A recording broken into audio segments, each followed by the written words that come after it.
பிசாசின் பிடியில் இருக்கிறீங்களா? பிசாசின் தந்திரமான பிடியில் இருக்கிறீங்களா? பிசாசின் தந்திரமான பிடியில் இருக்கிறீங்களா? இயேசு கிறிஸ்து இந்த வேதத்தின்படி உங்களுக்கு வெளிப்படுத்துகிறார். மார்க் 16ஆம் அதிகாரம் 17ஆம் வசனம்.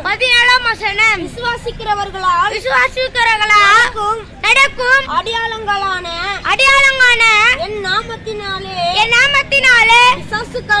பிசாசுகளை துரத்துவார்கள். நாவமான பாஷைகளையும் பேசுவார்கள். இயேசு கிறிஸ்து மனிதர் மூலியமாக பிசாசின் பிடியில் இருக்கிறவர்களை அந்நிய பாஷத்தினாலே ஒரு நொடியில் துரைத்து விடுவார். இயேசு கிறிஸ்து வரப்போகிறார். அவர் ராஜாதி ராஜாவா வரப்போகிறார். இயேசு கிறிஸ்து கிறிஸ்தவர்களுக்கு மாத்திரம் தெய்வம் அல்ல. இந்த உலகில் ஒவ்வொரு மனிதர்களுக்காகவும்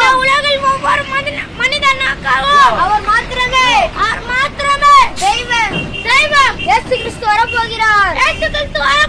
மனம் திரும்புங்கள். இயேசு கிறிஸ்து